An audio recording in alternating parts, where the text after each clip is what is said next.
wabarakatuh.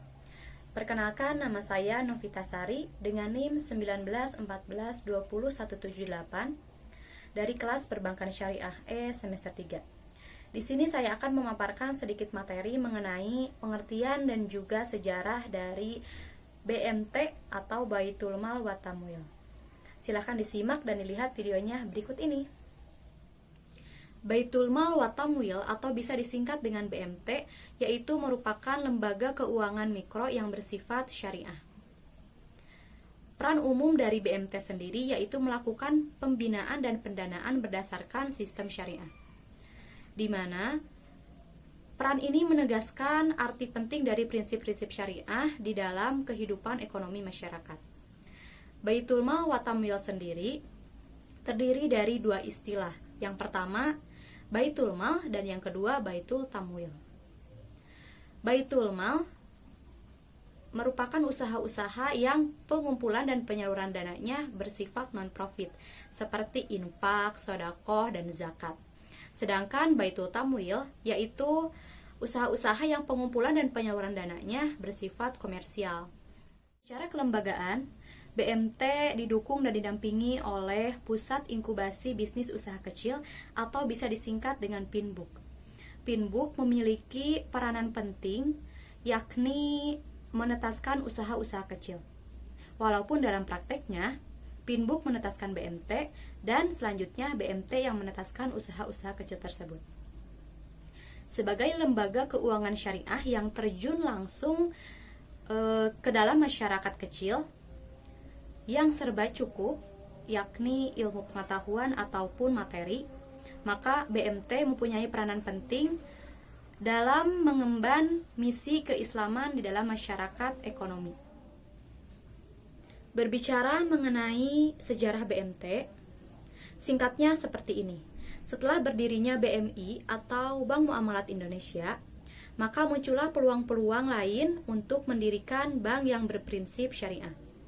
Dikarenakan operasional BMI tidak mencakup terhadap usaha kecil dan juga menengah, maka berdirilah lembaga keuangan dan bank lain seperti BPR Syariah dan juga BMT yang bertujuan untuk mengatasi hambatan operasionalisasi di daerah. Di tengah masyarakat yang hidup serba berkecukupan, maka timbullah kekhawatiran akan pengikisan akidah terhadap masyarakat itu sendiri. Di pihak lain, terdapat beberapa masyarakat yang juga harus berhadapan dengan rentenir atau lintah darat, di mana hal tersebut menjerumuskan terhadap masyarakat akan ekonomi yang tidak menentu. Maka, BMT setidaknya mempunyai beberapa peran sebagai berikut. Yang pertama, menjauhkan masyarakat terhadap ekonomi yang bersifat non-syariah, seperti melakukan penyuluhan terhadap masyarakat. Yang kedua, melakukan pembinaan dan pendanaan terhadap usaha masyarakat. Yang ketiga, yaitu melepaskan masyarakat dari rentenir. Alasan kenapa masyarakat lebih memilih rentenir karena mereka dapat memenuhi keinginan masyarakat yang menginginkan dana dengan segera. Maka dari itu, BMT harus melakukan hal yang lebih baik seperti mengadakan dana yang ada setiap saat dan juga birokrasi yang sederhana. Yang keempat yaitu menjaga keadilan ekonomi masyarakat dengan distribusi yang merata. Di samping itu, BMT juga mempunyai beberapa komitmen yang harus dijaga supaya konsisten dalam perannya, yakni yang pertama yaitu selalu menjaga nilai-nilai syariah di dalam operasi BMT. BMT tidak hanya bertanggung jawab terhadap ekonomi syariah saja, namun bertanggung jawab juga terhadap keislaman masyarakat yang berdiri dekat dengan BMT. Dan yang kedua yaitu memperhatikan permasalahan-permasalahan yang berhubungan dengan pembinaan dan pendanaan usaha kecil. Yang ketiga, meningkatkan profesional BMT dari waktu ke waktu. Dan yang keempat, ikut terlibat dalam memelihara kesinambungan usaha masyarakat. Perkembangan BMT berjalan cukup pesat.